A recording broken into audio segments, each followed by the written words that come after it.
Michelle, we're just waiting for Michelle. Okay, thank you.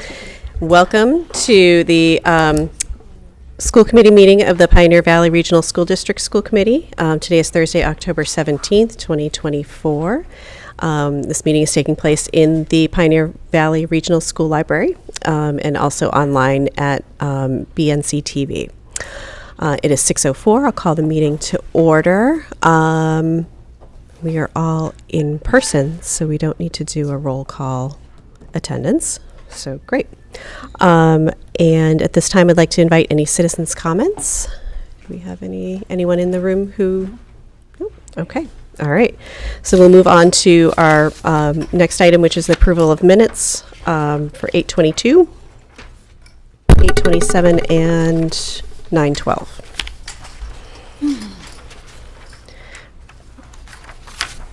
Okay. Yes, Karen. Typos. We're on 8/22 under reports, which is number 4. The first sentence doesn't have an ending. Oh. Okay. Maybe missing?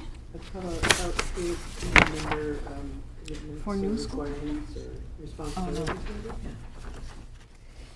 And on page 3, we have a list of page numbers. Under page number 9,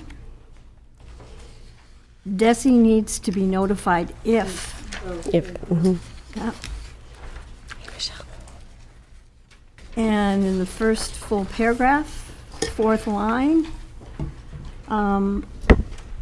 the committee voted to approve, not approved. 3. And on page 4, Roman numeral 8, his name is Mr. Ludtke, L-U-D-T-K-E.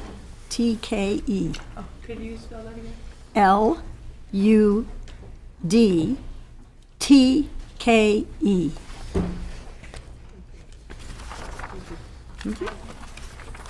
I have one more on page 1 on 4. The second to last sentence, school before and after care, either a period or a lowercase t.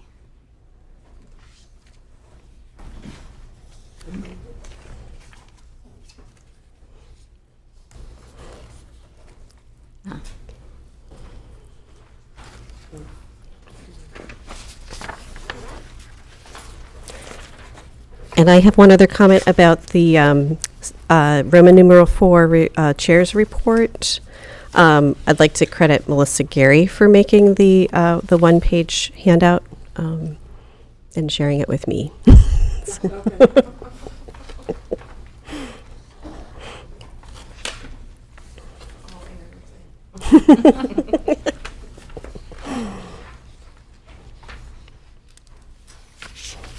All right.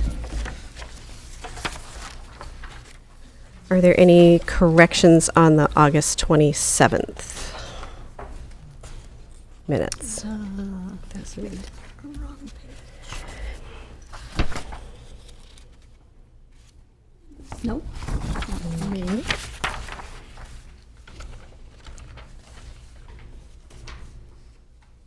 And September 12th? Any corrections? So number 2, it's citizens' concerns versus comments. Is there a reason? Oh, Mm. no. No. On page 1, down under Director of Finance reports, in the 3rd line, it should be, he is currently projecting a surplus of 81,000.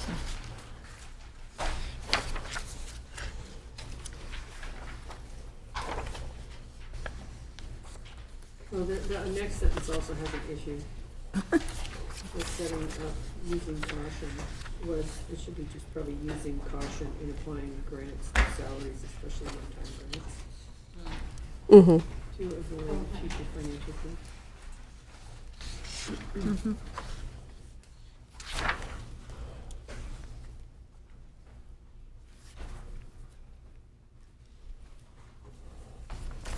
Okay.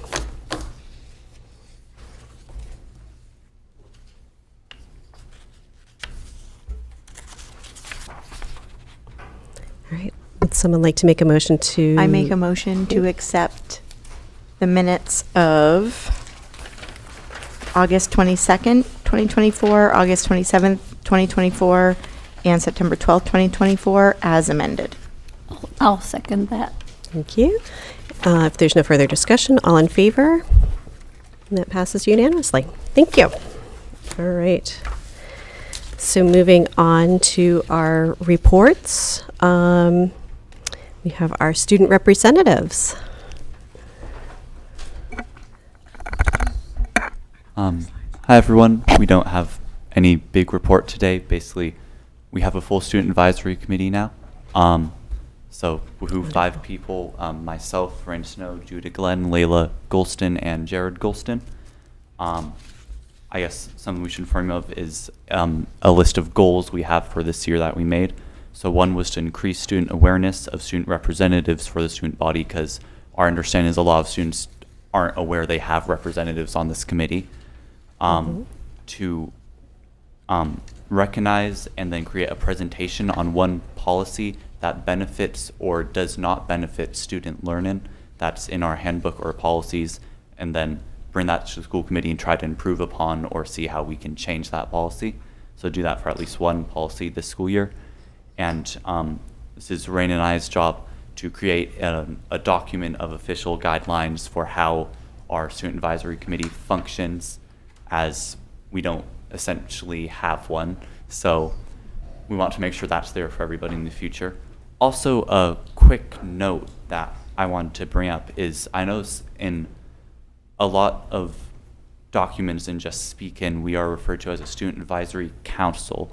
According to the law and policy that surrounds what we do, we are referred to as a committee. So I think it would make sense to make sure that we are referred to as such. Great. That's what we have for today. Great. Thank you very much. And we'll make sure that language is consistent throughout our documents. Great. All right, so chair report. I had a request from Jane Dutcher, who's the chair of the Bernardston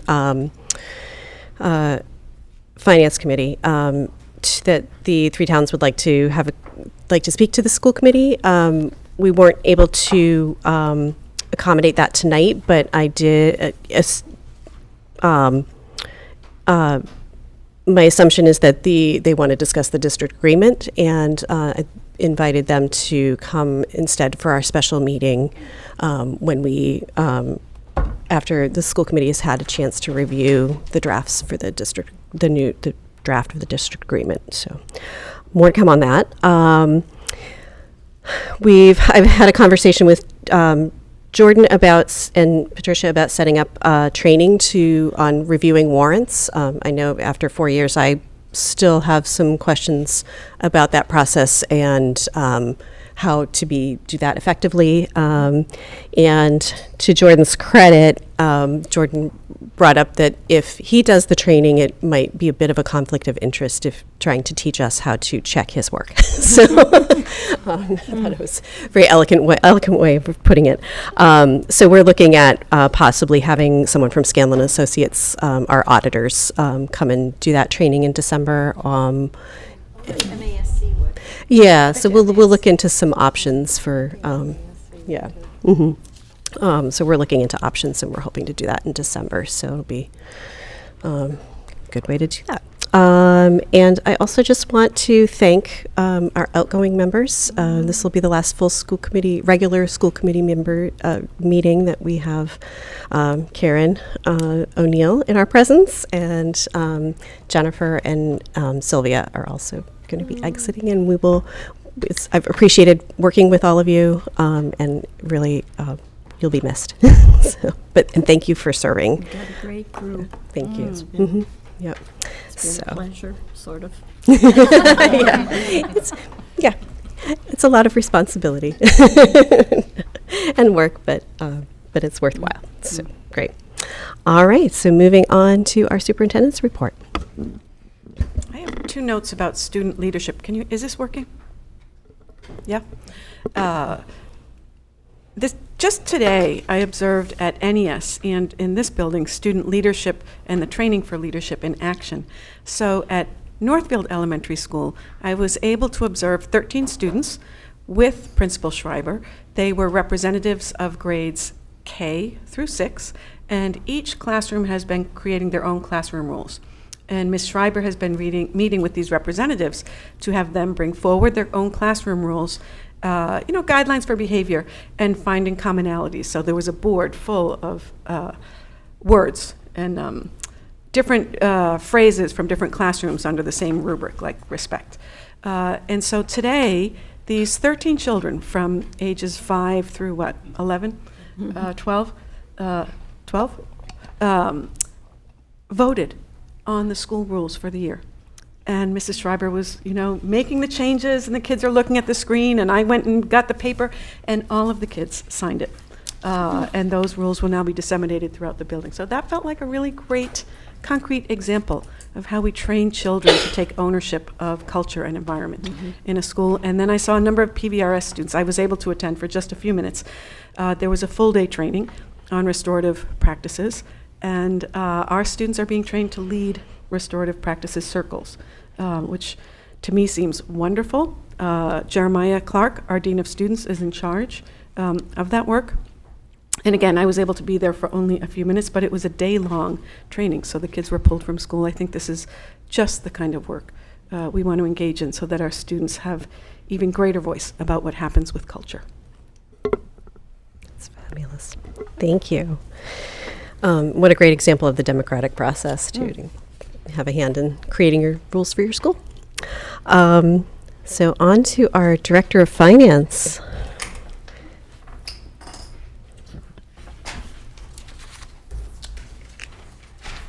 This is good. This takes some of the pressure off. The Yankees are currently playing. They started early today, so I am nervous wreck.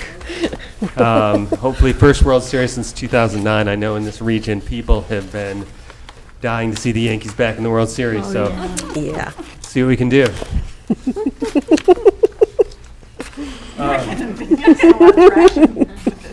There are Yankees fans in the area. There you go, most public. Oh, look at that. Leiden actually is inundated with Yankees fans. Brenda Beck's husband, Doug Beck, also a Yankees fan. So I wouldn't call that inundation. Yeah, I wouldn't call it. Miss Clary has Yankees paraphernalia in her classroom, which is a great lesson for the students. Paraphernalia, I think is the right word. I guess a high-class, exquisite paraphernalia. Swag. Yeah, Brandon. But now that I've riled everyone up, on to the Director of Finance report. So, things continue to, go along well. I continue to project that our expenditures will be a little bit less than budgeted, and revenues a little bit less than budgeted there, but approximately where we thought we'd be. One thing, is kind of a prelude to the grants report. There's still some uncertainty around the grants. Rural aid, our official allocations haven't come out. We have a general feeling, given that of what it will be, given that in FY24, the overall statewide allocation was $15 million, and it's going to be $16 million this year. So, although, different aspects of the formula could change. So, but in general, I think it should be about where it was last year. And possibly a little bit more. And we still have some uncertainty with the about what items we're going to put on the DPH grant, and still waiting for official DESE approval for our Innovation Career Pathways grant. So because of all that, that's why I haven't. I know this is maybe the third report where I say pretty soon, wait for it. There's going to be some budget transfers. But what I don't want to do is do a bunch and then, essentially potentially undo them at another meeting if anything changes with those grant allocations. So I'm waiting to hopefully create less budget transfers throughout the year overall by doing it once we have greater certainty in our different grant allocations. So that's that. So, no big changes, no big surprises, which I think in a financial report is generally good. Lunch report, similar to last year, there are often a lot of repairs and, salaries paid in August prior to a lot of the revenue starting in September. So there is, currently an operating loss, which is, substantially larger than last year. So right now the operating loss through September 30th is $19,635.76 compared to $4,130.46.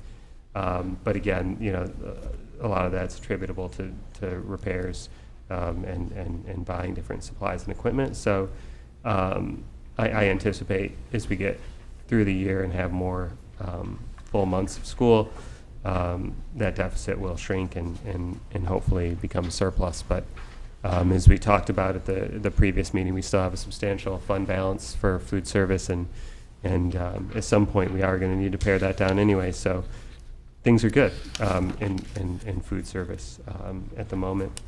Some other things I wanted to share was just progress on our reporting. So the excess and deficiency report was certified on October 1st, 2024, in the amount of $678,124.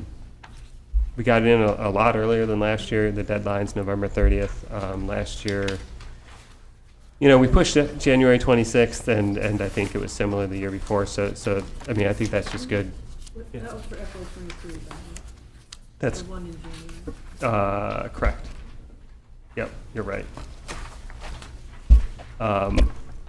So we're doing better on when we're submitting it, but in addition, after returning the funds to the towns last year, now we're under the 5% limit. So that's good as well. That I think that we don't have such a large amount in the E&D reserve. Jordan, can I ask you what that total E&D is? Yeah, $678,124. No, the total. I know what, this is the total? Yeah. Oh, I thought page. this Next is what we page. got. Okay. Yeah, that's okay. Oh, I didn't see that. Yep. And so we Okay. had a budget of approximately 15 million, give or take, several $1,000s. So, the limit is right around 750,000. So this is the first time in a while that we've been below the limit. And I know everybody knows this, but I guess as a refresher, that just means that we're not obligated to allocate any of that in the FY26 budget, nor are we obligated to send any money back this year because we already did it last year. I anticipate that we will, in fact, continue to allocate some of that E&D surplus in the FY26 budget, but we're not statutorily obligated to do so anymore. So that's, I think, a positive, just in that we're not holding so much money, assessing, holding all the money, and then returning it. It's hopefully I'm sure it is being put to productive uses now that's been returned to the towns. And we also submitted our end of the year report on time, not quite as impressive as the D&D in that we submitted it at the exact last day. But I'm sure if you talk to someone at DESE, there are many districts who, in fact, did not meet that deadline. So I'm happy that we did. And we'll start, the audit process is underway, but we'll start the process of auditing the end of the year report itself. So that's the, most of the actual audit itself for the financial statements and all that field work's been completed. Now we just have to audit the end of the year report. So it seems like we're still on track for a December presentation for the FY24 audit. So again, just hopefully moving all the mandated reporting earlier in the year and getting back on a more typical cycle after being kind of a year behind when I first took over. We're slowly working our way back, and so I think that's all good news. On to the So before we jump into grants, I just wanted to, I neglected to forward this question, but because I plan to read it here. Karen had a question about the warrant, about the nature, page 29, the nature of the payment to the town of Northfield for $2,925.22. And Jordan's answer was that payment was for water at NES. So, yeah. Good. So on the grants, so for the FY25 grants, these are generally the same grants that we saw last year, right? Every year we're going to have a rural aid allocation, the IDA 240 and 262 allocation for costs related to special education, Title 1, 2, 4. The DPH grant is a 10-year grant, so there are 2 and 3 year cycles, but basically we're going to continue to have that grant for the next several years. Same with the CFCE. And in terms of, so obviously we had those grants last year. In terms of any big changes, I think some of the things that we might want to highlight are with the 240 grant, paying for a full-time BCBA, board certified behavior analyst. So that's a new position that we now have, and that grant is able to fund. Previously, we had contracted and only had a person in district 2 days a week, so now we have a full-time 5-day-a-week person that is a member of our staff. So that's a big enhancement and change from last year. With Title I, I know this is a change that we've discussed previously, but now that grant is paying for 2 full-time certified teacher members of staff to provide math intervention. So at each elementary building, we'll be able to provide more interventions to strengthen our math program and help students. So I think that's a nice change as well. Many of the other grants are really just paying for the same things as they paid for in prior years. No big changes. Under the single year grant section, hey, we're going on another learning excursion. That's wonderful. Kentucky this time. So a richer basketball history, so I support that aspect of the trip than Vermont. I mean, Vermont's wonderful, and they beat Syracuse in 2004, which still hurts. But Kentucky has a stronger basketball tradition. But Annie Scalinami, high school principal, has done a ton of work because I think everybody can imagine it's a little harder to take a group of students and staff to Kentucky than it is Vermont.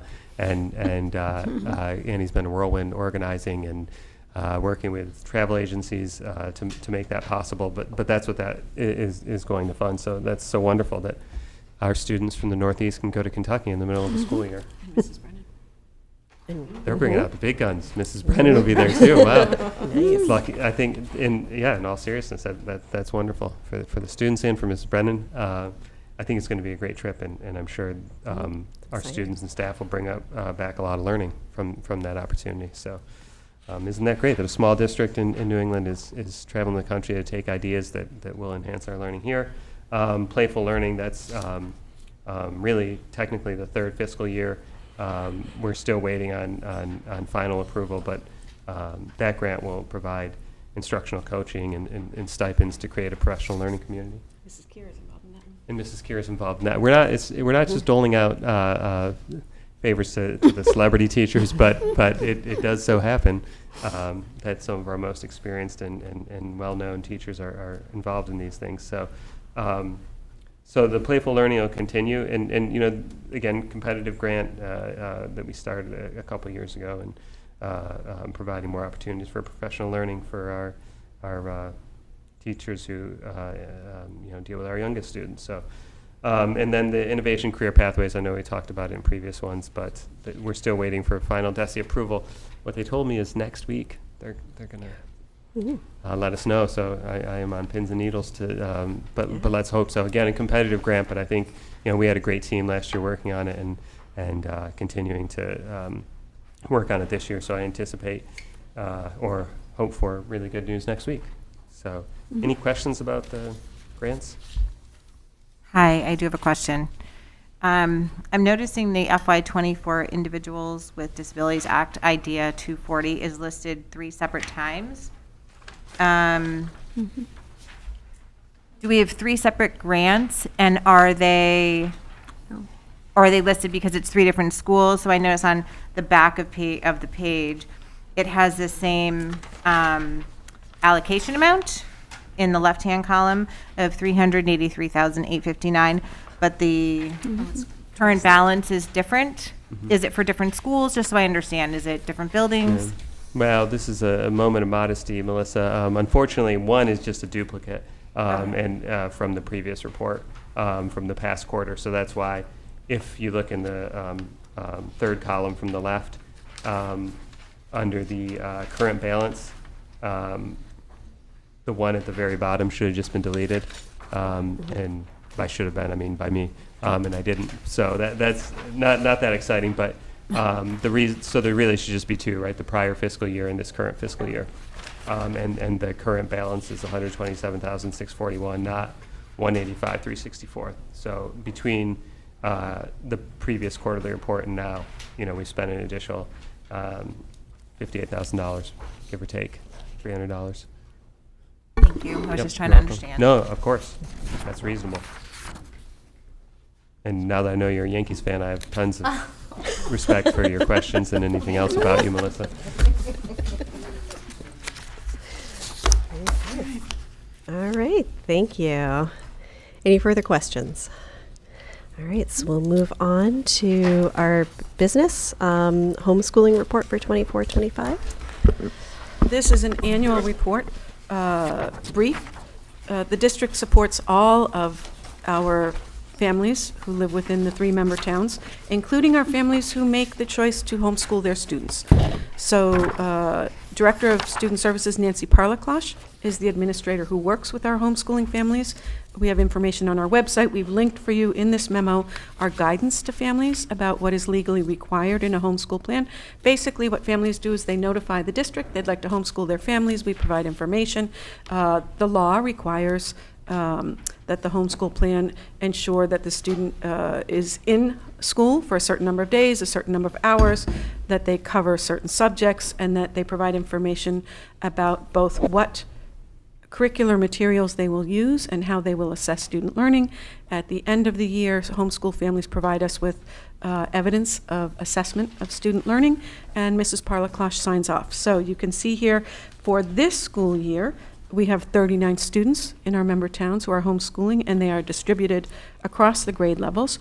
We've had a drop in the number of students who are homeschooled, and I am guessing that that has to do with the return of students to the public schools after having been pulled during the pandemic. I know, for instance, that this week we're getting a few students who've been out for a few years and they're coming back to us. Hooray. We have a large number of homeschool families here in Northfield associated with Thomas Aquinas College. So that's the information. What other information would be helpful? I'm curious if, say, if a family moves to a new district, how does the district know about those children? If I moved to a different town and wanted to homeschool my children, and I didn't necessarily know that I needed to notify the district? That's a great question, and there's a gap here in. How do I say this? The law exists. Children of school age, so not kindergarten, children have to go to school starting in the calendar year in which they turn 6. So for most kids, that's first grade. Kindergarten is not required in Massachusetts. So let's say kids from grades 1 through 12, through 16 need to be in school. That is the law in the state. It's actually up to families to make sure that their kids are in school. It is not possible for a school district to know of every school-age child within their borders, and then to ascertain that they are in some type of school, whether public, private, homeschool. So it's on the family. It's the family's responsibility. If a family if a family comes to our district and says, "Oh yeah, we're not bringing school records from a public school or a private school because we homeschooled," we would ask for the approved homeschool plan from the prior district. And it can cause trouble for families if they do not homeschool their kids with an approved homeschool plan.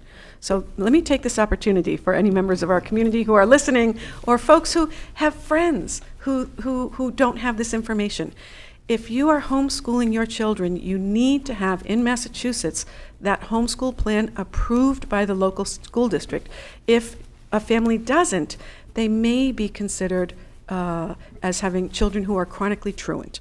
And we don't want anybody to be in that situation. So if anyone out there has questions, please contact me or Director of Student Services, Nancy Parlaclosh. You can find our contact information on the district's website. I have a question. Does the homeschool plan, is it required to address the state standards? No, not per se. We need information about the instructional materials and how the students will be assessed. There's not a specific requirement that the district analyze whether the materials presented will match state standards. We do, on occasion, ask for more information from families. So when I came here, I was in charge of homeschool approval, and I would let families know I don't have quite enough information. Can you please tell me more? Okay, thank you. Great. Thank you. Any other questions? All right, let's move on to the MSBA senior study visit. Great. So yeah, about a month ago, seems like a long time ago, but it was only a month ago. On September 18th, MSBA sent 7 representatives to their senior study site visit to visit our 3 schools. Towns also sent representatives. So we had a room full of people. We were rushing to get extra chairs to the table because there were so many people, which was great. It was a great meeting. I would say overall, the MSBA, we were really well received. I think that they were impressed with, Gretchen Licata's knowledge of all the buildings, the systems, our principals' knowledge of the buildings. Some of our principals only here for a short time, but all apprised themselves very well. Great conversations between MSBA representatives and Patricia regarding educational visioning and history of around the district, and so it was a very pleasant visit. I do think that the huge amount of information contained in the facilities condition assessment was, I think, also very well received and allowed them to not necessarily to not actually need to tour this building because they had that information at their fingertips to really be able to look through the buildings by using that catalog of information. So money well spent there, I think, in terms of developing this relationship with the MSBA and showing a level of professionalism that they probably don't always see just because having outside consultants create a full encyclopedic catalog of our building systems and deficiencies and estimated costs over time to replace those systems. So, I'm extremely hopeful that towards the end of November they'll say, you're going to be invited into the eligibility phase. They said that they would likely give us advance notice ahead of the actual MSBA board meeting. So in another month or so, we would get that information and have official confirmation one way or the other. I mean, it's certainly not a foregone conclusion that we will be invited in, but we hope to be invited into the eligibility period officially in December. So in the memo itself, I also tried to just continue to reiterate the process, where we're at. This, at this point still doesn't in any way, even if we're invited into the eligibility period, commit the district to spending any money. But what it does is move us forward to be considered ultimately for potentially tens of millions of dollars of grant funds. So I think it's worthwhile to continue with the process with that much money at stake. Any questions? So if we were accepted into eligibility period, it says our next step as a school committee is to authorize to fund the feasibility study. Where would those funds come from? Yep. So I think the majority of the feasibility study would just be paid from our own reserves. That's my anticipation. I mean, estimates of what it might cost are, maybe 750,000 to, it's a pretty broad range. It depends on projects, but 750,000 to $1.5 million. And right now we have over $1.5 million in our school choice balance. So ultimately, it was unlikely to, if there is additional appropriations needed, it wouldn't be substantial. So we're I guess, well positioned to be able to fund that with money we already have on hand. So I think that's good news. Mm-hmm. And that would be right in about 270 days. We have the clock's ticking. If we get invited in 270 days from December, school committee would have to ultimately make that decision to approve moving forward with the feasibility study. Mm-hmm. And there would be other work that would be done during that 270 days before we vote to enter into the feasibility, to authorize the feasibility study. Yes, there okay. would. And some of the work is, creating a committee and providing additional documentation to MSBA. So it's kind of building that relationship in those 270 days and kind of showing that you're prepared to move forward in the process. So. Okay. Great. Any other questions? All right. Thank you. So district agreement update and special school committee meeting, which will be held on 10/24, or that's the plan at this point. So we'll discuss that. So, Desi did come back with pretty minor recommendations from the last time the district agreement was sent back to them. There was a meeting on Tuesday. I could not attend. So I'm going to pass it over to Melissa because she was there. Did you know this ahead of time? No, she knows. Oh, I know. Yeah. Surprise. Yeah. Hey. Okay. So we met on Tuesday. We reviewed and updated some of the changes that were recommended by Desi. What we have provided every school committee member, and I think many people in this room, are 3 copies of the district agreement. So the yellow copy is the most recent as of today, as of today, that went off to Desi. That is the closest that we have come to getting our hands on a approved, working towards with Desi. And what I mean by approved is from Desi's eyes. That's the yellow one. The white is the revisions of the original district agreement from 91 with the crossouts, the amendments, the changes. It's the doctored up version from 1991. And then the green is the original, what we are operating on right now as a district agreement.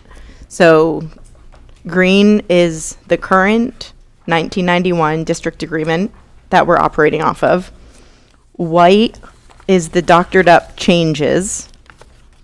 And then the yellow is the clean version, new submission that we will be reviewing.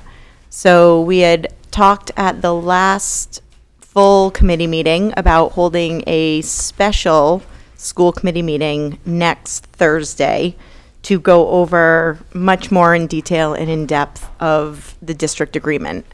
At that meeting, we're hoping to have a brief presentation with some footnotes and some annotated explanations of the changes. What were the changes? Why were they there? Some of them are going to be as easy as, well, it's the law's updated. So if we can't do that, from 1991 anymore because the law says we can't. So we're out of line there.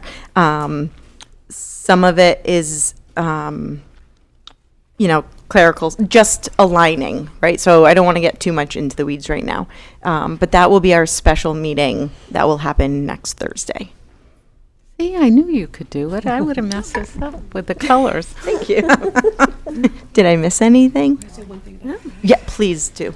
So, thank you, Melissa. That was really clear. Yes. So, as the typist, I would like to share that the red line version, which is the white version with all the edits on it visible,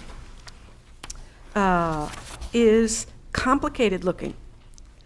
And there are places in which one section that might have been section 3 previously is now section 2.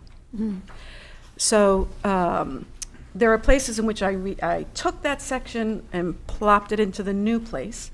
I've tried to make notes that say this used to be this used to be that. If there is a discrepancy between, if on your yellow copy, which is pretending all the edits were accepted, if there's a discrepancy between these two, go with the yellow. Go with the yellow, because making this was a little complicated. Right? So yellow is what DESI has seen and what the committee has been working from. Yes.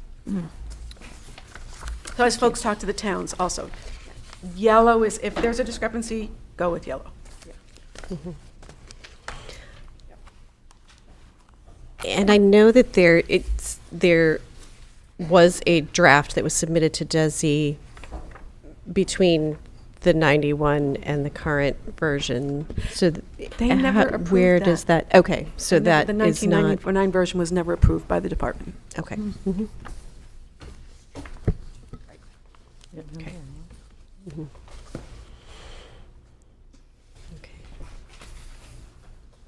And to the best of our knowledge, the current draft incorporates some of the changes that the Heart Committee. So the Heart, so Yep. so the 1999 version from the Heart Committee and everything, that was the springboard of what our current is. Correct. And then that version was sent to DESI, and DESI came back with all of these recommendations. Right. And that is what our committee has been working on, is looking at those recommendations that, from the Heart Committee's version, that DESI had opinions on. Great. Good. All right. Thank you. Because I know there's been a lot of questions about what happened to that version. No, and- it's or he- that it's- all of that it's work that was here. done was incorporated It's- into the current yes. version. Yeah. Okay. Great. Any other questions? So we're hoping we will be planning to have a special meeting on October 24th, so we'll be posting that.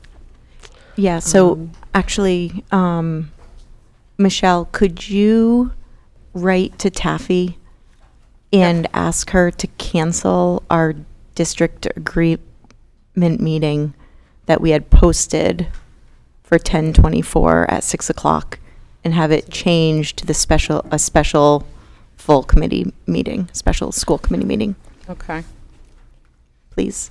Yep. Yes, it was. No, we are. Okay, thank you. Oh, right, the 22nd, yeah. So there is another subcommittee meeting on the 22nd, Yes. but the 24th will be the full committee meeting. Yep. Mhm. All right. So, just to clarify all of that. So, great. All right, so moving on to our request to, school committee elections and reorganization meeting. I think it might be you. Oh, okay. Or, well, both of us, I guess. What? No. School committee elections and that would be yeah. us. Yeah, okay, yeah. So elections will be held on November 5th. As I mentioned earlier, we have some outgoing members. We have open seats in all 3 towns. So in Leiden, Michelle is running for re-election. There are 2 other seats that are also up for election. There is one candidate that I think, Stephanie Arroyo, who is interested in being entered as a write-in. And there's still a third seat that could use a write-in candidate. In Bernardston, Jennifer's seat will be up for election. So it is open to a write-in candidate. So, and then also in Northfield, Steve Martin is running for re-election.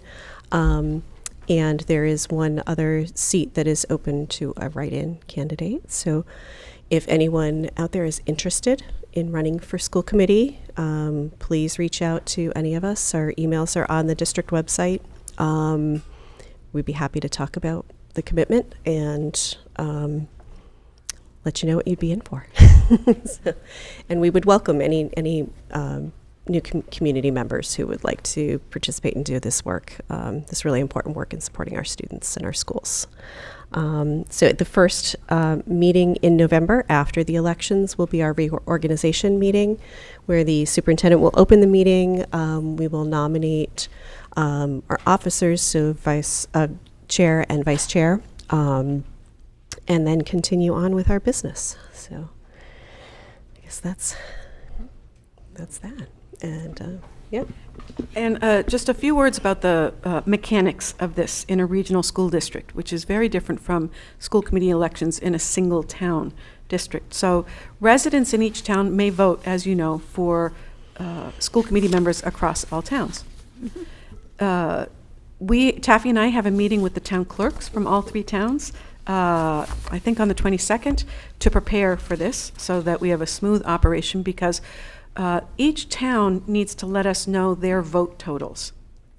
Taffy combines the vote totals and sends those back out to the towns, because otherwise Leiden knows only the votes that were submitted by Leiden residents. Bernardston knows only Bernardston, Right. similarly to Northfield. But your election is across towns, so it's our job to total things, send them out. They get certified. There's a lag. So you wisely scheduled your school committee meeting this year for the 3rd week of November, which gives us time in between the election and the meeting, because the town clerks need to wait for overseas ballots to come in. And so there's just a bit of time in between that last day when they close off, I don't know what the right verb is, the overseas ballots, and then they're able to say, yep, these are the certified results. We can get people sworn in and here. And we will make sure that this year we send out to the entire community a clear accounting of all the votes received for different school committee members. A note about write-ins. Gosh, that's challenging. Last year, I think there were 17 people who got 1 or 2 write-in votes in Northfield. Leiden, the small town of Leiden, you outperformed everybody. I think you had 14 people, including Mrs. O'Neill, who had between 1 and 3 write-in votes. So what happens there is the towns start making phone calls and seeing of the people whose names were written in, are they even interested in serving? So if you know of anyone who Twist wants the to be arm. written in, have them get more than 5 votes. And just to reiterate,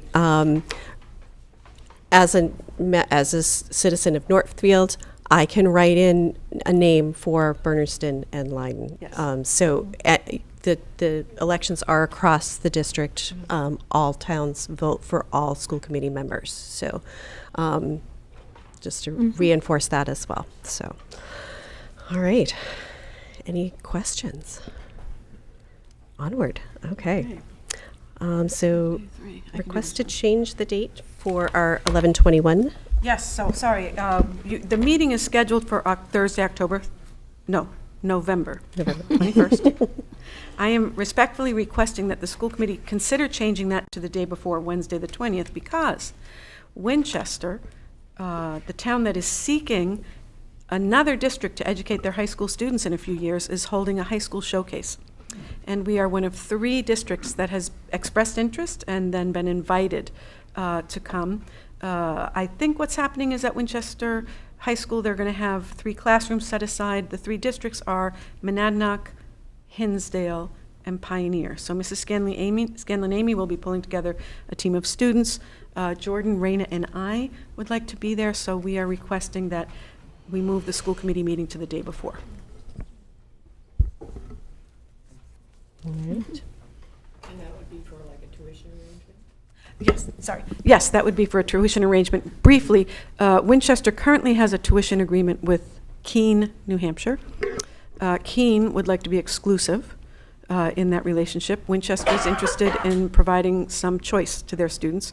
As shared in the memo, 2015-16, this district and Winchester were talking about a tuition agreement that never came to fruition. But this is a long-standing conversation. We have experience. We have positive experience with tuition agreements. We have an agreement with Vernon, so that's an out-of-state agreement. And we have an agreement now with Warwick.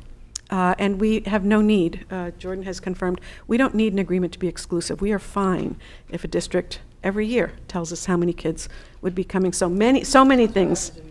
Yeah, exactly. Yep. Same as in Warwick. It's earliest stages, but we'd like to make a very good showing up in Winchester. So I'd like to make a motion to change the November 21st, 2024 school committee meeting date to November 20th so that a team from PVRSD may participate in the Winchester High School Showcase. Question, is it appropriate for those of us who will not be affected by this change to vote? Sure. Yes, Yeah. yes, it is. I second. Great. All right. Yes, it absolutely is. Yeah, you are the governing body at the moment, so Okay. you get to make that choice. Okay. All in favor? That is unanimous. Thank you very much. Thank you. All right. So on to policy review for policy JIH, searches and interrogations. This is our first reading. So Thanks. Can you take it away? So this is our first reading. I'll give you a little bit of background of the policy, kind of how it came up. It actually came up when we were reviewing the handbook. So it was a little backwards. And so we're asking two things tonight. One, for the first reading of the policy, and two, to update the handbook language when it comes to searches and interrogations, which sounds really intense.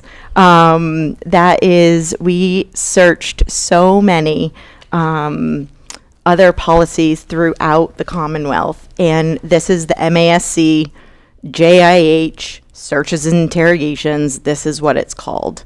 And much of what is in this policy is actually what is in the current student handbook and has been in the current student handbook for many years.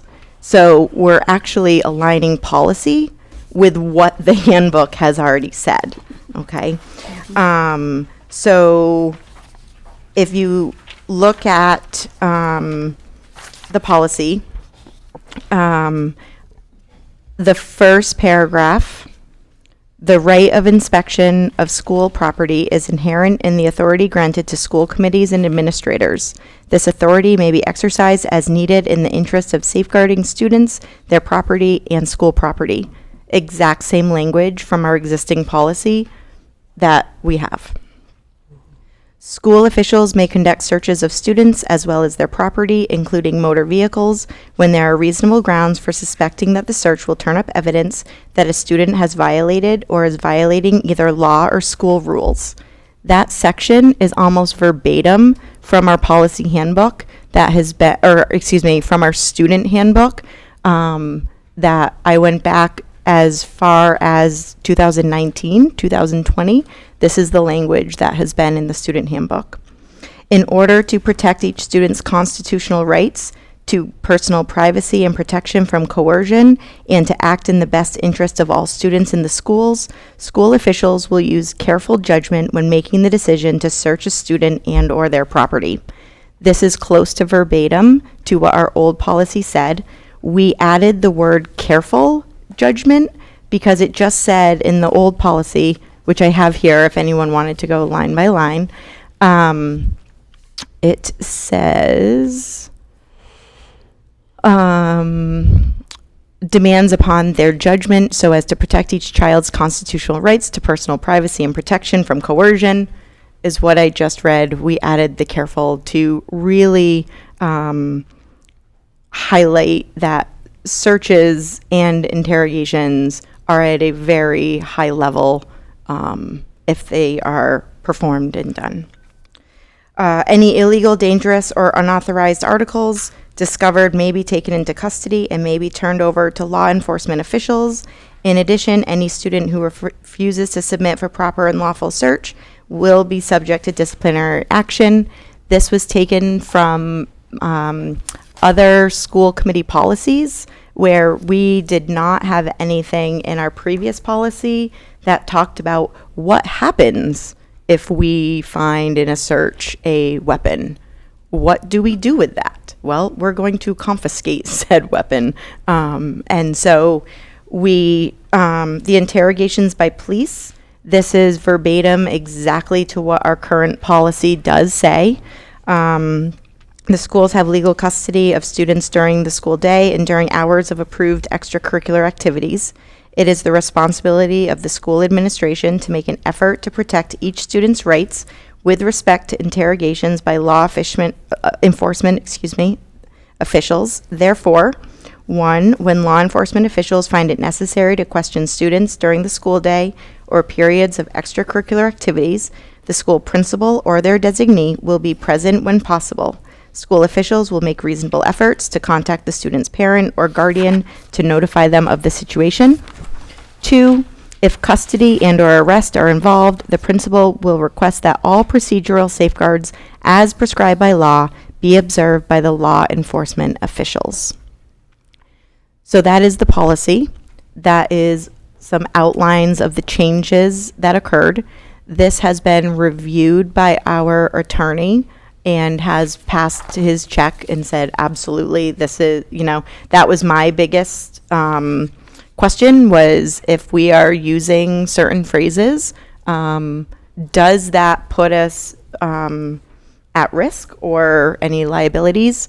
And it has passed and gained, if I can say, as far as his approval, as in, yes, this is okay. Yeah, general counsel, yeah. So that is the policy. I'm going to pause there before we get to the handbook language. Does anyone have any questions? Hi, the Student Advisory Committee saw this ahead of time and we reviewed it and we just had a couple concerns and a few questions about it.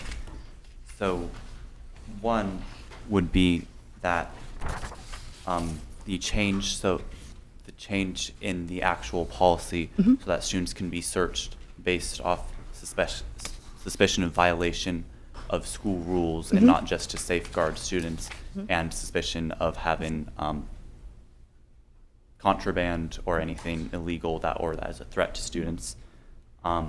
What we notice is in Article 14 of our state constitution, it states that all subjects are protected from unreasonable searches or seizures. We are a bit concerned that careful judgment on deciding when or when not this authority can be exercised may not be a specific enough criteria to be in line with that. Okay.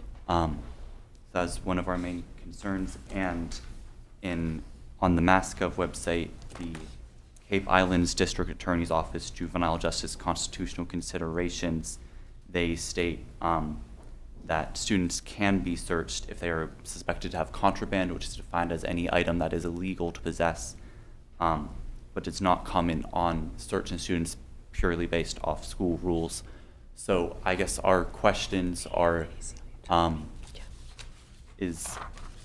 what is our goal with making this change in the policy? Well, what led that subcommittee to decide that this change needed to be made? Yeah. Great questions. I think Rain has. Oh, you have more? Okay, go ahead. Besides the ending part where it says about how what would happen after somebody refuses to submit to a search, that part, theirs isn't a problem with, but the main concern is the part above that where it is stating with the law and the school rules. The rest of it, I think, is okay. I guess just to summarize, we're just saying the rest of it seems a non-issue. This is just our main concern, the change to search students if they're suspected of violation of school rules. Yeah. Melissa? ACLU school rules. Yep. So, thank you, Patricia. So we actually added careful, the word, into this new revised policy where careful judgment wasn't in our old policy. So in our old policy, how it reads is it just says that the exercise of the authority by school officials places unusual demands upon their judgment so as to protect each child's constitutional rights to privacy. When we were discussing it as a subcommittee, we said, well, whose judgment? That judgment could be different from me to you to anybody else. So what I'm hearing kind of in your question and your concerns is that there's some fear that the school rules may be too broad, right? And that, what could that mean, a pack of gum? And we're going to search you because you're not supposed to have gum in school, right? We, in making this policy, are hoping to get a clear policy that matches the handbook, that has already been in the handbook for a long time, whether it was brought to light or not. And to make sure that when our administrators are doing a search, that it is for those high ticket items that you're talking, weapons, intoxicants, things like that. So from the ACLU, right, from the students Patricia just handed me, there's a question for guidance. It says, know your rights, student searches and investigations. So I'm going to, page 2 of 9, if you have the same handout, okay? So it says, when can school officials search students or their belongings? School officials, such as a principal or teacher, cannot search students or their belongings whenever they want. However, officials need only a reasonable suspicion when the student is in possession of something forbidden by law or school rules. See how it says school rules there? So there is mention throughout different policies and law when it comes to school rules. So you may legally be able to have a, let's say, a pocket knife, right? But in school, you can't. That's a school rule, right? There is a lower standard than that which applies to the police because of the job of school officials to enforce rules and protect students, not to investigate a crime. So, thank you. So what I'm really hearing, and I think this is coming off of, is looking at other school rules that maybe aren't as, the student body may not love or enjoy, like the cell phone policy, right? And that a search could be done for a cell phone, right? I think that's kind of the crux of maybe the fear of where this is coming from. And that is not at all what we once discussed as a subcommittee. And that is not what this is intending to do. So I'm hoping that if this gets passed tonight, that it will continue to build the trust of the administration and the students, and that they will see that if a search or interrogation is needed, that it is not over a pack of gum or something frivolous of that. Yeah, I appreciate the clarification. Something we would like to mention is the ACLU. These are basically summarizations and guidelines on like how to protect student rights. Yeah. They're not legally binding documents. Right. And I guess to make our question more specific is in our current policy it states that the authority to search students may be exercised in the interest of safeguarding children, their property, and school property. What within that description is, with the change to being able to search students purely off school rules, what situation would arise like where we need to be searching student off school rules and not off safeguarding the kids? Like, what is the actual motivation of changing it to school rules that isn't already covered in our current policy? So that statement, this authority may be exercised as needed in the interest of safeguarding students, their property, and school property, is in the new policy. That statement still stands. That the statement about violating the law or school rules is in addition to that language. And so, to me, it raises the bar. Like, we are safeguarding your property and the school property, and we need to balance that with what's the level, what level of violation are we looking at? And does this warrant searching your property? Or Yeah. so I think, to me, like, they're not mutually exclusive. They build on each other. So the safeguarding, we're looking at, I think it also, we have to have a reasonable grounds for suspecting this search will turn up some evidence Right. about this violation. Right. So, go ahead, Gian. Thank you very much. Yeah, just thank you for the, first of all, thank you for the revisions, and thank you for the close reading. Yeah. So I would have just two observations or questions. One is, could we add the word reasonably to go back to the state constitution? School officials will use careful judgment when making the reasonable decision to search a student or their property. Is that, So, I'm sorry. no, we're just we're guiding where. that paragraph? I reasonable. apologize. So the second, I'm sorry. second paragraph, School officials will. Use careful judgment when making the reasonable reasonable decision. decision. I don't know if that, just that, I know that's one of your concerns, but I wonder if that would possibly address it. And the other question is, what is lost if we end the sentence violating the law, period? Right. So, so again, I would ask Patricia if anything pops up in her brain from a school. Because you gave this great Yeah. example of a Yeah. pocket knife. Pocket knife, What yeah. I'm wondering is there a state law that a student cannot bring a pocket knife into a school? Yes. And if Yeah. that's the case, then we don't have to use the school rules as an additional constraint. Point me to the right place in this, please, where you're suggesting ending. So it's the third line of the yeah. second paragraph. Either the So- law or school. Law or school rule, see, that, you're right. So we could evidence that a student has violated or violating the law, right? What we did there is we could possibly end it there.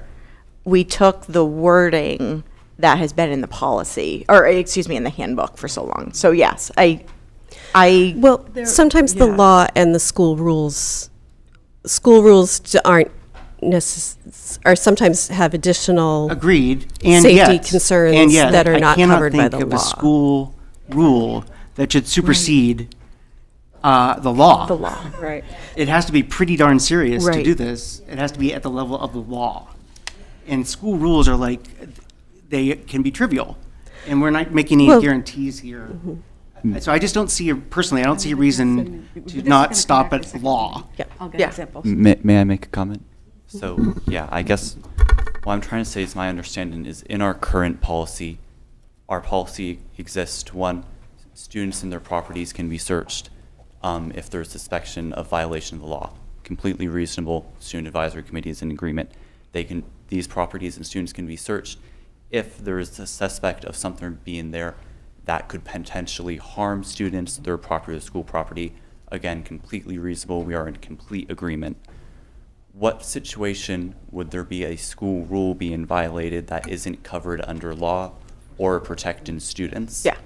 So I think you bring up a great question, and I'm prepared to come up with some examples. Yeah. This is the first reading, right? So the first reading is so we can have this conversation, and then it isn't until another school committee meeting that we can provide you either with some examples of, here's some examples that are not by law but are school rules possibly, or the other option is we amend the policy and we remove the school rules, right? And we end it at the law. So there's a couple different ways we can do this.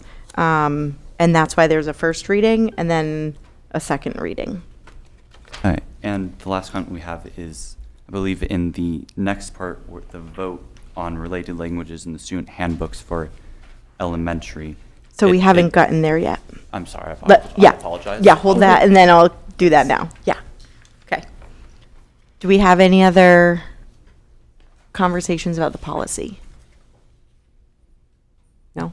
Okay. So I think if the policy subcommittee is fine, I can reach out to Patricia separately, and then we can talk about other school rules, things like that, and figure that out.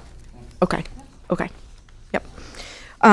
Okay. So what we are looking for possibly tonight is changes to the student handbooks.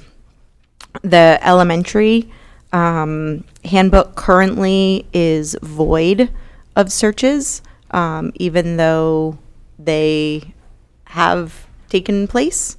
But there is nothing in the handbook for that. So searches, in order to maintain an order and safety in schools, school officials will conduct searches of students as well as their property when there is reasonable grounds for suspecting that the search will turn up evidence that the student has violated or is violating either the law or school rules. Thank you to the students who showed up and were in the audience. Bye, guys.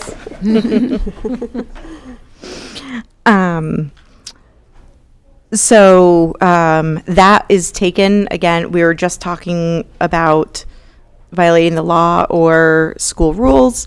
Again, this was taken directly from the high school handbook. We just copied and pasted and said we think this would be appropriate for the elementary school handbook. And then what is in blue and struck out for notification is the recommended revisions. So the school will notify parents and guardians on the same day a student's safety is of concern. For example, a school official will contact parents and guardians as soon as possible after a school lockdown, when a student has been injured in school, or when a search of a student has taken place. That had been omitted from both the Pioneer handbook and the student handbook. And then the notification is exactly the same for Pioneer.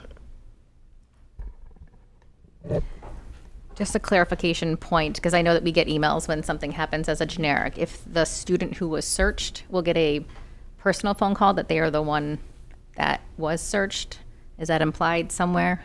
What do you mean? Yes. So, Okay. if a student So is instead of me getting a note being searched- like, hey, there was something happening, I'll get the call that like your kids, okay. Okay. your kid was, I yeah. just want to make sure that. Yes, yes. And that's what had been omitted from, there was no notification of parents if a student had been searched. And so now we want to make sure that parents are notified in the event there was a search. Thank you. This is not well done. So may I ask, is that, I'm just trying to parse this a little bit. Yeah. If a student has been injured, not all parents are to be notified. No. No. But if so I would just say, we'll contact, because there's a lockdown. If there's a lockdown, all parents are going to be notified. That was your point, okay.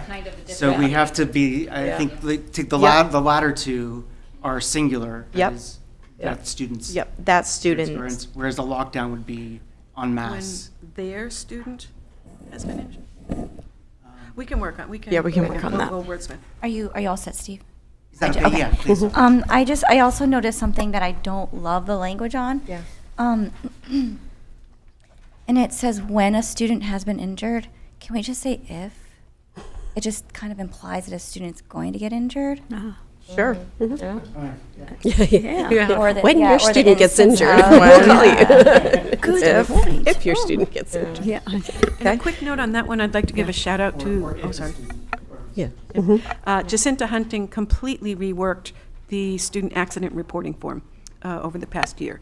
And it's now very, very clear which people need to sign off. I get those reports within 24 hours. I have to sign off. So that's been a good upgrade.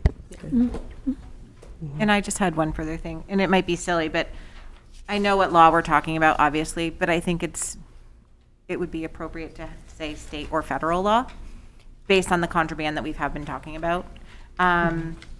Because I think we're guided by the state law. And the other thing is on the elementary and PVRS. I noticed it doesn't say property, and so I have a concern about backpacks. It does talk about searching the child, that means their pocket, their person, and I'm questioning when a search of a student has taken place. I think it should be clear, because that to me is, you're telling me you're searching my physical body, and I'd like it specified that your body or your property, meaning a kindergartner or a first grader could have a backpack that you're looking through. And I think it's important that we're being clear about that. Okay. So I want, may, Yeah. Because it says property in Yep. the policy, and if we're going to update the handbook, I would Yep. think the language should be similar, or if not in exact. all of this, I want to make sure that this is such good work. This is the hard work, right? This is the nitty-gritty, important stuff that when there's a bad situation, it's good that the committee has carried these things out.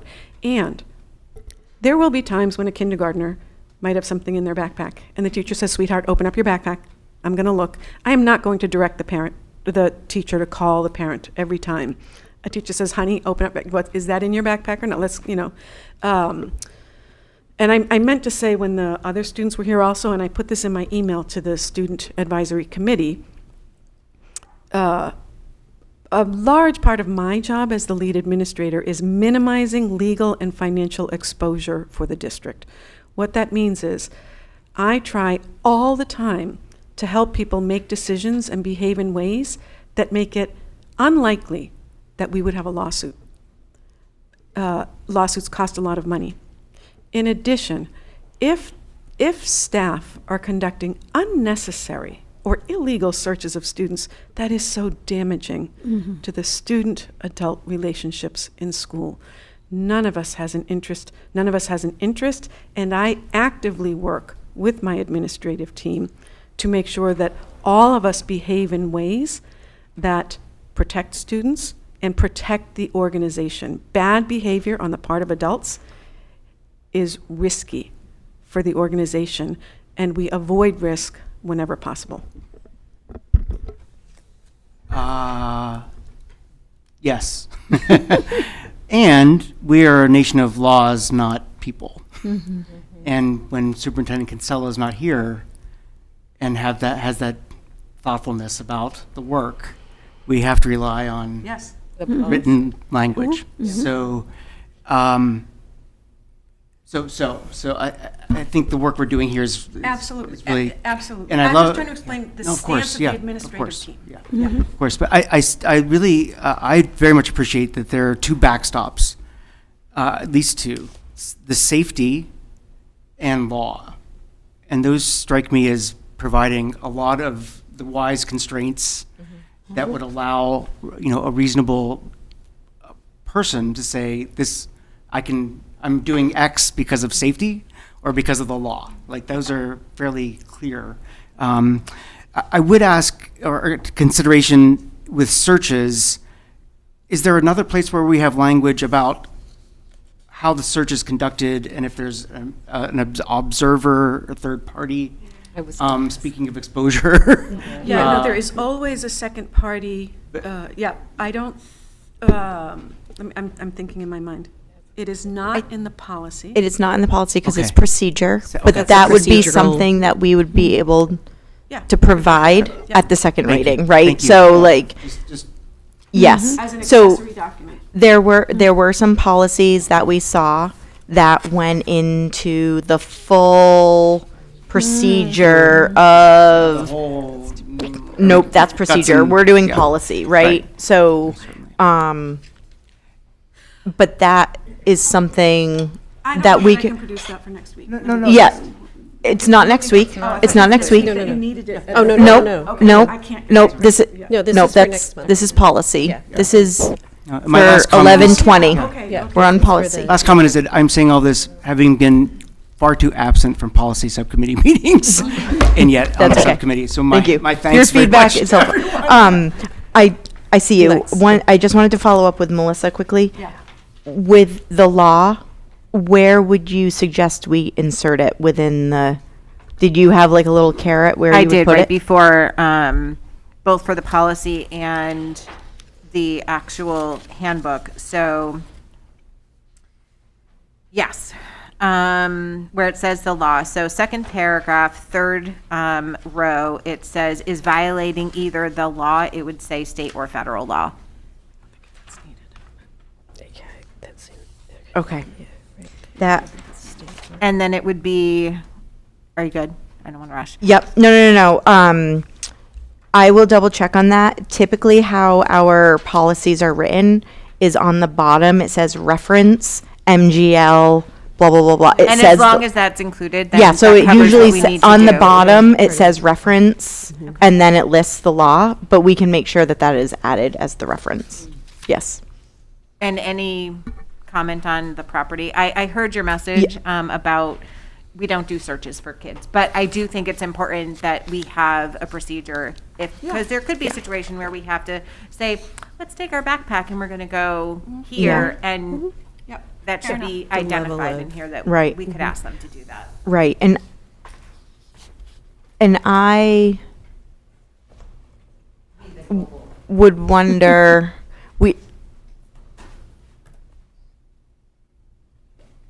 I'm gonna stop there. Yep. If you can search my car, you can probably search my backpack. Do you see what I'm saying? Yeah, so the Student Advisory Committee, what we noticed is in the change the elementary handbook language is again, or school rules at the end of searches. Yep. So our same concerns stand there, wondering if perhaps this vote should be delayed until there is an adjustment, until those concerns are addressed, because again, what situation is this not going to be covered by law or student safety? So I guess I feel like this should be further addressed before there is a positive vote towards it. That's the Student Advisory Committee's opinion. And just to clarify, Lex, already in the Pioneer Handbook, there is the above paragraph about searches, so you, I am assuming, want that school rules to be looked at in the Pioneer Handbook as well. Yes, we absolutely, we're going to recommend that if seeing this handbook and policy does not match and we are questioning this part of the new policy, the handbook definitely, we should do something to change that so it's matching the policy. I just have one more thing inside. I think you had mentioned it about having the principal or someone else present when things are happening. And so I want to recommend that under interrogations by police, number 1, the school principal or other designee will be present when possible. Should be a non-negotiable that somebody is there. And then it should also be included in the search as well. I don't think it is. So I guess there are- if criminal activity is suspected or has taken place, at some point the police take over. So I would ask the policy committee to research the when possible phrase, because if the police are in an active investigation and there is an immediate threat to danger, we are typically told by our attorney, the police have taken over. So yes, when possible, we want to be there. We want to be the people who are in loco parentis, safeguarding students' rights. But I would not want to take that phrase out without legal guidance. No, it seems like it would be more possible because the proceeding is about questioning. It's not about a dangerous act occurring. Okay. Yeah. So perhaps that Well, gives us yeah. more flexibility Yeah, I I think around. we still need to, I think we should I still still consult want legal guidance, legal, yeah, Because should it should still, it's harder. yeah. And if they're a minor, isn't the parent have to be there? Yeah, right. That's what I thought. That's the law. Yeah, I can't speak on that because I'm not a law enforcement official. So. That could open us up. But at that point, when a law enforcement official has taken over, that they have their own rules that are different than ours. And what we hope is that it never gets to that level, right? And that anything that needs to be searched or interrogated, right, can be done in the utmost legal way. So I think there will be situations where, There might yeah. be situations where the principal doesn't have a choice. And again, we will have our attorney, we will ask these questions that everyone brought up and have our attorney look at it again. But this has also already been reviewed and given the go-ahead for approval. I'm sorry. So I think the when possible part here is a little bit tricky. Yeah. Because why mention it at all? Either you can't cross a chasm in two steps. So either they should be there or it's law enforcement. But if possible suggests like, well, I was in the bathroom, I couldn't, I mean, I don't understand what if possible means. Right. Unless they're precluded from Unless doing they're so. precluded, Unless specifically they are precluded by the precluded police from doing- Yeah. in a Right. way that's Or, yeah. transparent. Things Um, happen in a way that an adult wasn't involved, wasn't Yes. able If the police to become exclude involved. however I mean, it I works. think, Yeah, I would take that. a lot of it, it feels a bit like, parsing language also, but when possible means they will make every effort to do so. Or it should mean they will make every effort to do so unless, Yeah, yeah, Make less passive. yes. okay. Yeah, yeah. Or like the default would be The police follow routine procedure or, Otherwise instructed by law enforcement. by law enforcement, yeah. Yeah. Okay. So I think with the amendments and some of the changes to the handbook, I'm going to ask that we table this until the next school committee meeting when we can come back with more information for that second reading. In the meantime, if there are additional questions or concerns, please feel free to reach out to me as the policy chair. And we will come back with more information in November. Okay. Yeah. Thank you for all this work, and thank you to the students for giving us your input. Yes. Yeah. I mean, I was a history teacher, so I kind of nerd out over this. Very good. But that's cool. If that turned off over there. Oh, yeah, it looks like it might have. Yeah, thank you. 32, okay. So thank you all for your input on this. We're moving on to student assessment report for MCAS 2024. Once we get our technology. So we have a slideshow and everything.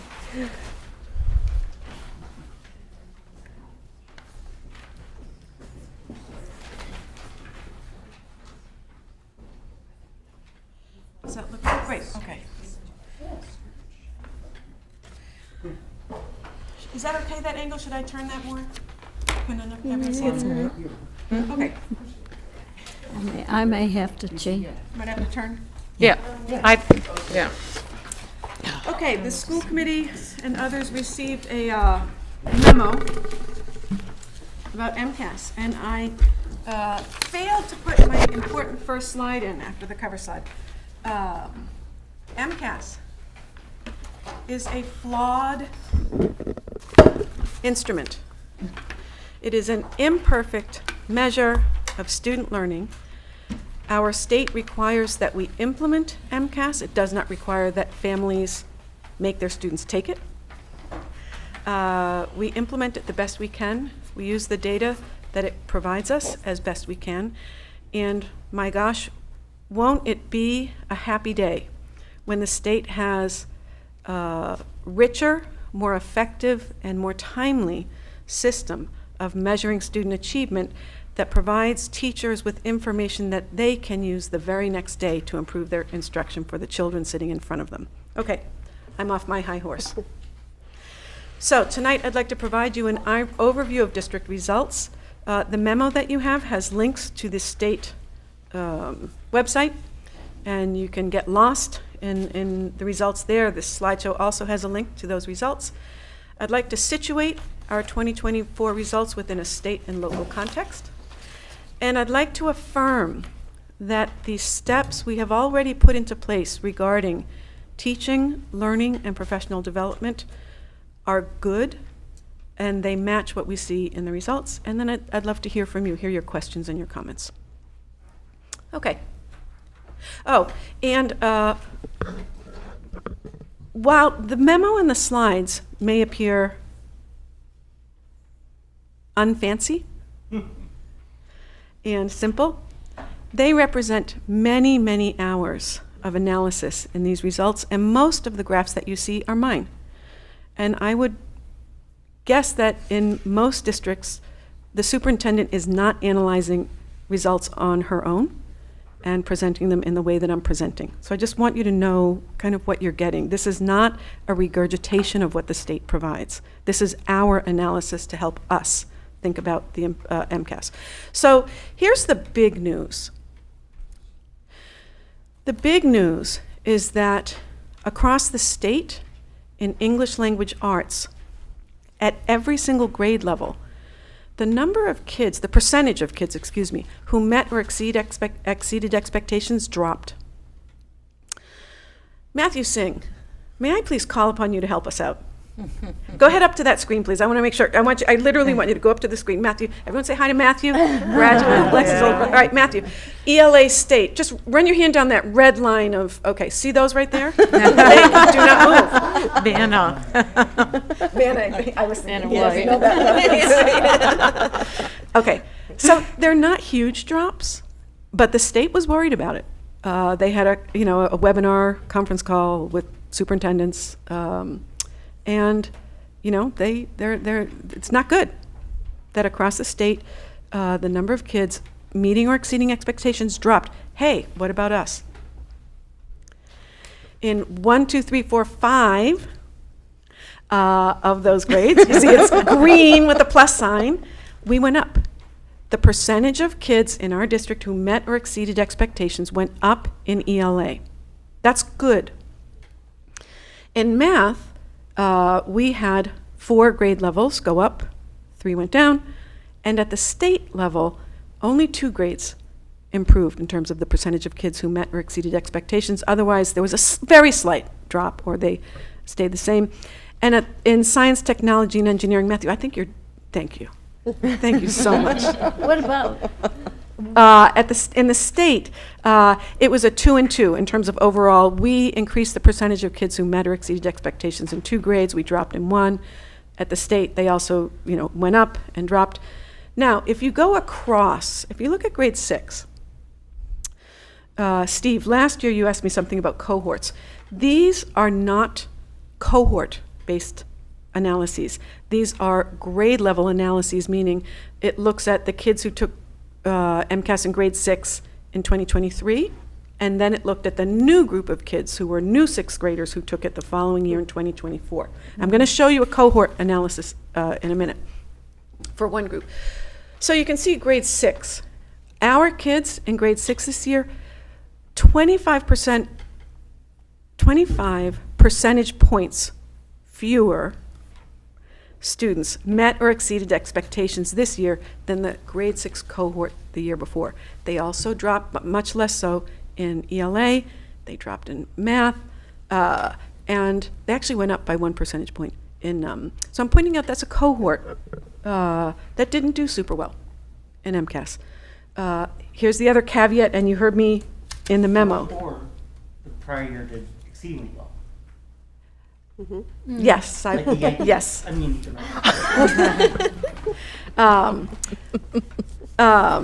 Here's so the big caveat, especially when looking at our grade 10 scores. When you have a small sample size, you are more likely to have weird stuff happening. We shouldn't draw major conclusions. So part of this is a dog and pony show, right? I'm doing the analysis for you. I'm giving you the numbers. I'm slicing and dicing.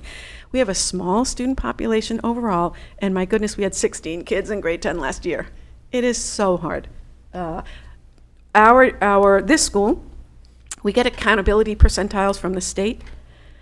This school actually, technically, this year fell into a category called requiring assistance or technical whatever, because 3 students with disabilities didn't take MCAS. That's it. That's why we fell into that. I talked to the state. I said, so I'm guessing you're not sending a team out here to look at us. And they're like, nah, we're not sending a team to look at you. We're so tiny, that class, 3 kids. So, grain of salt on that one. Any questions about this particular information on this graph? Does the dash mean Negative. they didn't take So it? they at don't all? take STEM. Those in dashes, yeah. Grades 3 and 4. Yeah, just 5, 8, and 5, 6, I and put 7. them in the wrong. I put them in 7th grade. I put them in the wrong places. Oh my gosh! It's supposed to be 5, 8, and 10. Oh, my bad. Oh, we didn't catch that. I'm so sorry. So the science exam is given in 3 grades. My bad on that one. I apologize. The numbers are correct. I just didn't locate them in the right rows. Minus 27? So those, grade 6 goes down to grade 8, Yes. and grade 7 goes down to grade 10. Yes. Okay. My bad. Oh gosh. And we've looked at these.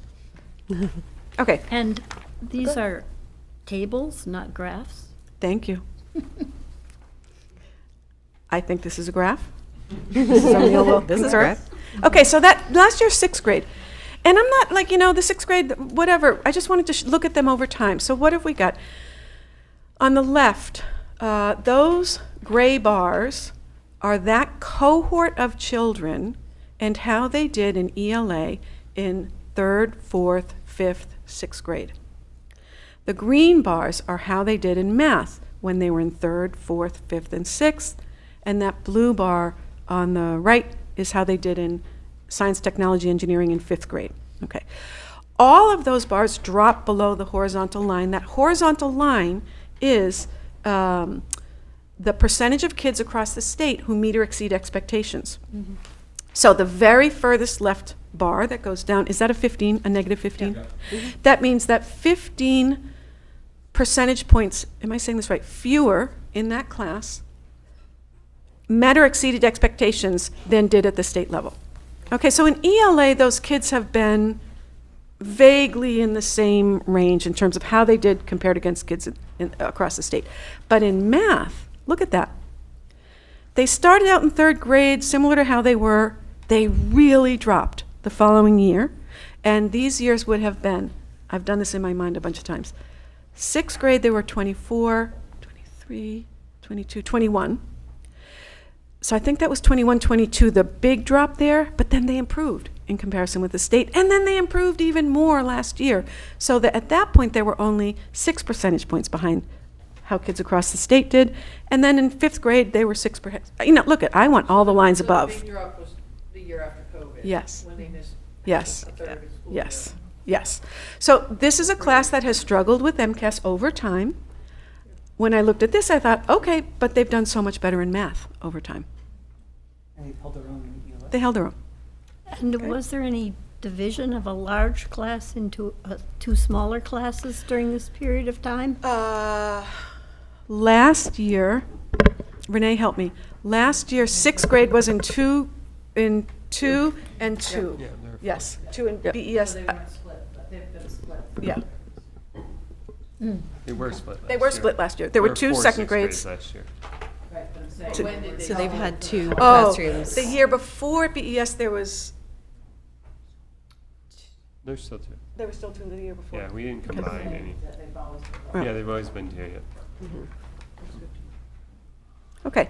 That is a great, thank you for that. I mean, that's a lot of work. Oh, thank you. It's helpful, right? With Thank you. Oranges and oranges and apples and apples. Yeah. Okay, so then I'm not going to show you every grade and everything, but this was interesting to me. So now we're looking at, I said I would situate results within both a state and a local context. So 7th grade, what are these kids doing? This is this 2024 7th grade, so these kids are now at 8th grade. These are local comparisons. So Pioneer is the green bar on the left. And what percentage of our kids met or exceeded expectations? Let me be very clear. I would like to see at least 75% of our kids meeting or exceed. Give us some more time, but there's no reason why we should not have the majority of our students meeting or exceeding expectations. And of those meeting, I'd really like to see a big chunk exceeding.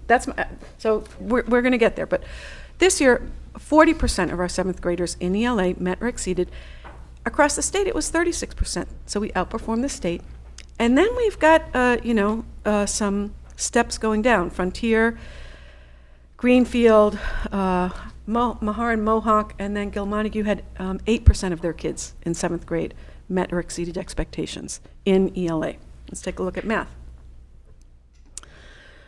So last spring, our kids, 32% met or exceeded expectations in math, which does not sound good, and it's not good enough.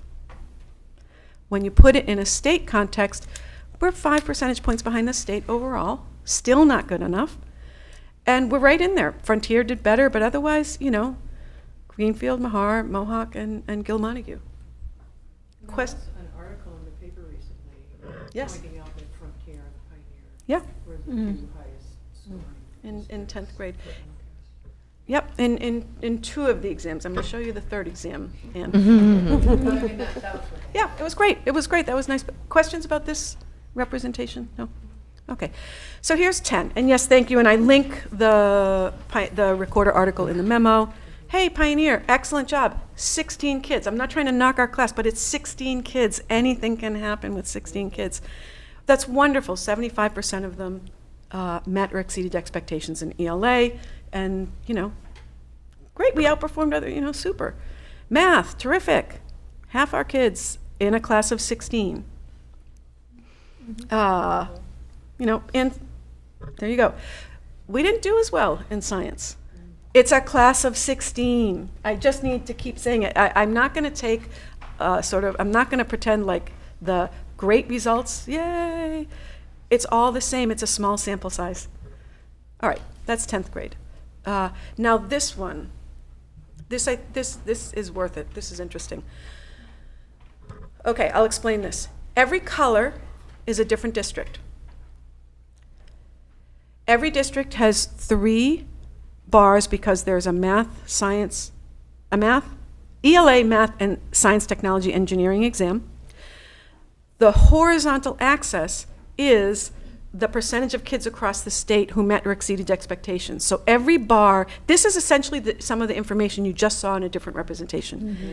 The bars that go down are fewer kids are meeting or exceeding expectations when compared against the state, and bars that go up did better. This is 10th grade.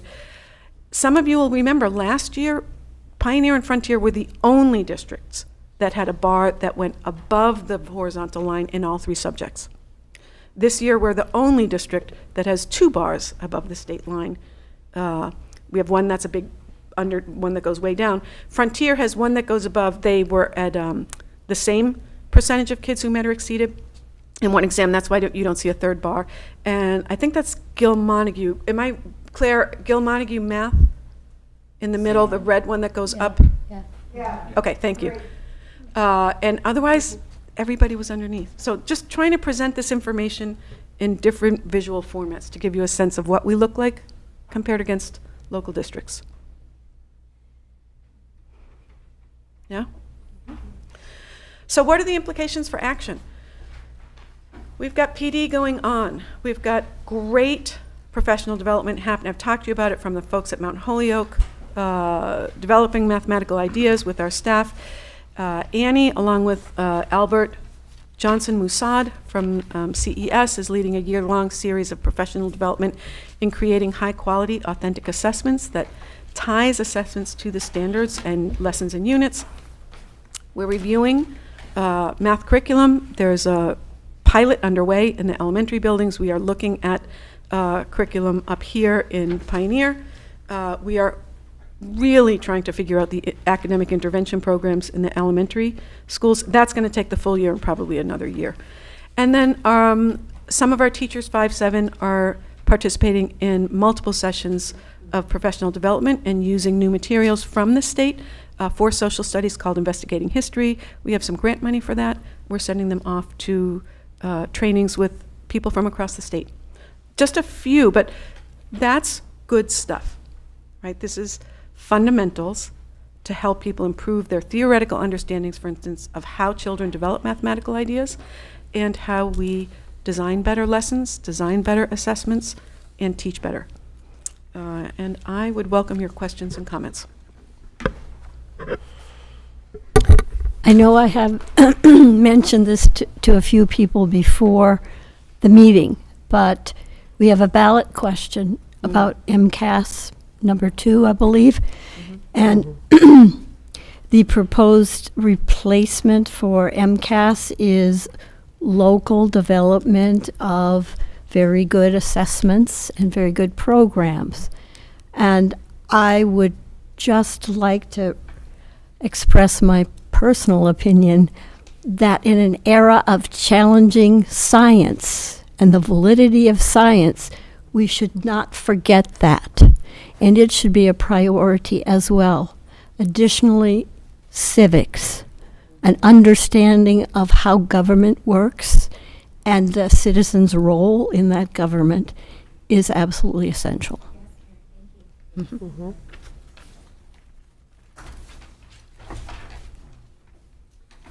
Former science teacher here. Still nerd, science teacher nerd.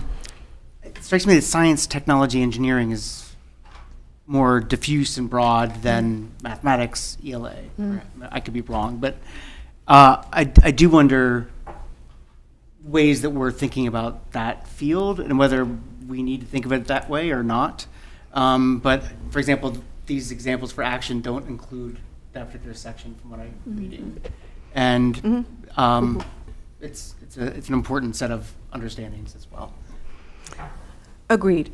And it's not one of our major areas of professional development focus for the year. However, all of the teachers up here at Pioneer are working on developing authentic assessments that relate to lessons and units that must be tied to both the content and the practice standards. So, yep, picking and choosing what we can work on at one time, but it doesn't mean that nothing's happening. Thank you for the reminder.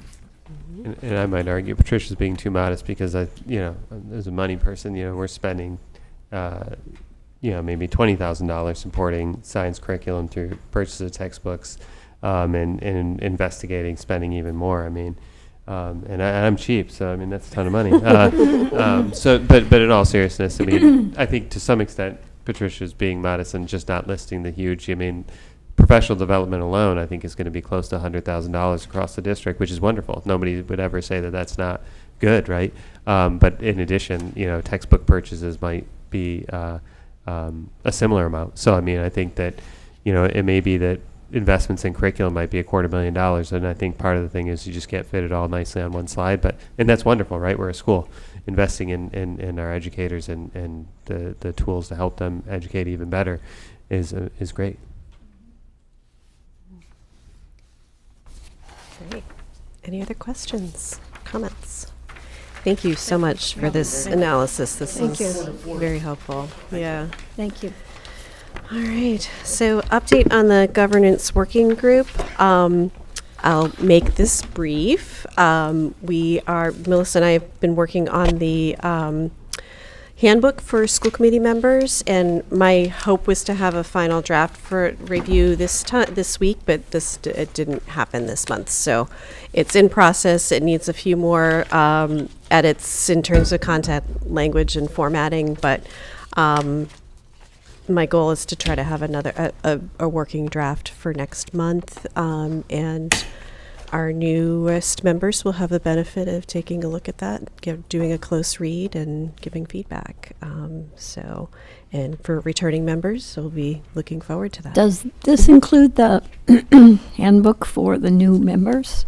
That's what Okay. what I'm talking about. Yeah, All it's a right. handbook for new members, and it would be a reference for returning members as well.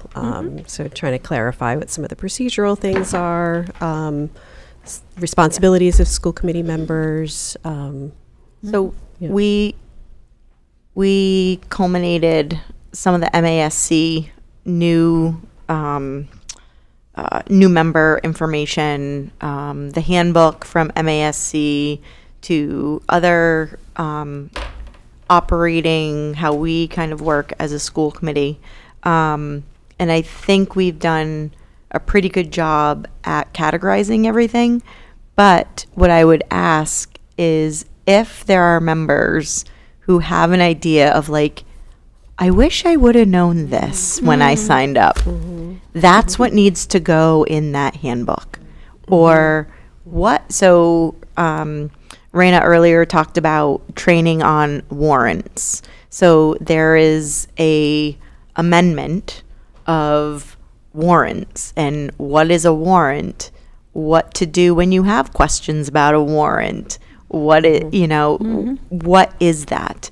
And so especially for our outgoing members, if there are certain things that you're like, wow, this would have been really helpful in support for me, if you could either just let Raina or I know, it doesn't have to be formal or whatever, that would be helpful to make sure we have included that. Or else the next time we see it as a full committee, it will be the draft. And we could still add things. Of course, it's a working document. But if there are things that you're like, gosh, that would have been really helpful to know. Or who's in charge of that? Yeah. That's what is going in this handbook. So we're trying to keep it under 50 pages. Yeah. No, we're at like 22 right now. Like 20 something. And yeah. So. I like the idea that you're incorporating MASC, because that's where I go Yeah, a yeah, lot. Oh yeah, yeah. Yeah. And we don't want to duplicate what MASC's handbook looks like, but we also that was also a guidepost for us in terms of what information we should be using. And when you take charting the course, they tell you that. Yes. Call us anytime. Go on our website, look, so that's helpful. No, it's been a real good resource. Because you can call and ask anything, so I like that. Okay. All right. So that's that. Our personnel update. You have this month's personnel update in front of you. We do have some new hires who've started. We continue to look for a special education teacher in this building. And again, Erin, there it should say, formally NES. And sadly, Kate Mesmer left the district. She's taken a job elsewhere. I have posted for the position. If you know of anyone who might be interested or who knows of people who might be interested, please feel free to forward the posting. I am always available for confidential conversations with potential candidates. Not to be repetitive, though, if question number 2 on the ballot passes, this will be a huge area, teaching and learning, as far as developing the assessments and doing the curriculum work that undergirds it and the professional development that undergirds it. Okay. And Karen, I imagine that should it pass, that the district would join forces with other districts under the umbrella of a great organization like the Mass Consortium for Innovative Educational Assessment, MCIEA. Okay. Thanks. Thank you. All right. Our enrollment update. So we're getting a trickle of kids. And since October 1st, there have been 2 more kids enrolled, and I believe that 2 more kids were enrolling today. I'll take it. I'll take a few extra kids every month, add that up over 10 months, and we have more kids. How is that for professional sounding? We'll take it. It's accurate. Any questions about this? We're plus 25 in the beginning of the school year, not officially plus 25. Yeah. That's good. Okay. Okay, well, thank you. All right. All right. So would someone like to make a motion to go into executive session? Does anyone want to read it? Or do you want me to read it? You can read it. You read it and I'll move it. All right, Yeah. so I will entertain a motion to go into executive session pursuant to Mass General Law, Chapter 30A, Section 21A, 2, 3, and 4, to discuss strategy with respect to collective bargaining with the Teachers Association and support personnel if an open meeting may have a detrimental effect on the bargaining position of the public body, and the chair so declares, which I do, to return to open session at the end of the executive session, and also pursuant to Mass General Law, Chapter 30A, Section 22F and G, approval of executive session minutes for 9/12/24. So And we'll be moved. voting on that in open session. Second. Okay. Jordan will be Jordan and Patricia will be joining us, and Anne to take minutes. So we need roll call? Do we need roll Yes, we call? need a roll call vote for this one. Yeah, I think so, right? Sylvia Cummings. yeah. Melissa Gary. Jennifer Coffin. Michelle Druso, yes. Karen O'Neill. Stephen Martin. And Raina Dastu, yes. All right, so we will proceed to our. All right.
Okay, great. So welcome back to open session.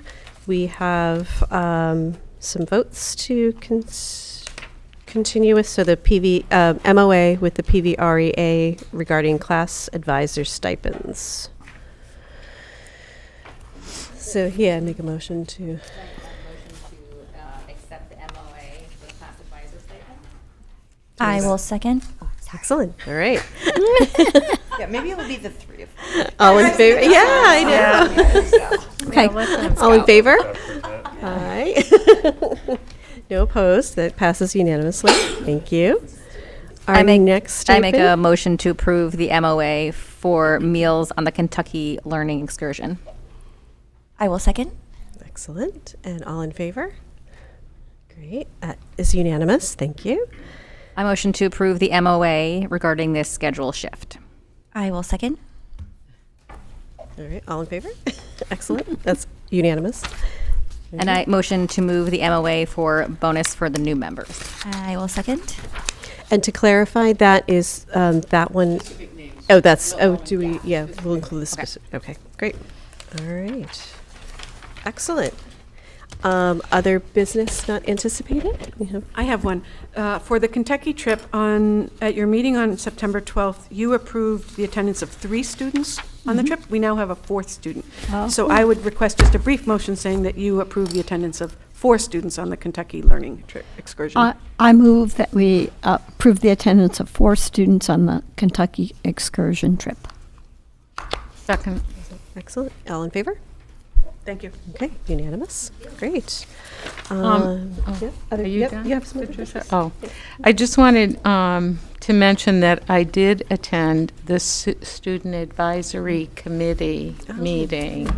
It was sort of a preliminary to see so how we were going to structure it. And I have to give a kudos to Mrs. Scanlon Amy, because she had done this in her past position. And so she had met with the students prior to them coming together.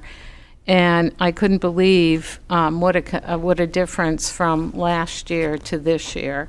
So they are going to have monthly meetings, and I will let they'll probably let us all know the monthly meetings, because I don't think I can attend every single one, so everyone's invited. But I thought after the election, maybe more people, would be able to attend. It's at 9:15 in the morning, so, that limits it. But it would be nice. They were. Yeah, it would be nice to have like a schedule worked out Yes. of Yeah. like who can Yeah. go which months. I'd Yes. be willing to And go to they- a morning meeting to. They will have an agenda. They will have already met on their own and have an agenda. And I was very impressed how organized they were compared to last year, too. I mean, you attended. There was no structure, pretty much. It was like floundering. They led the whole meeting. Great. I just sat and listened. So it was I was very impressed.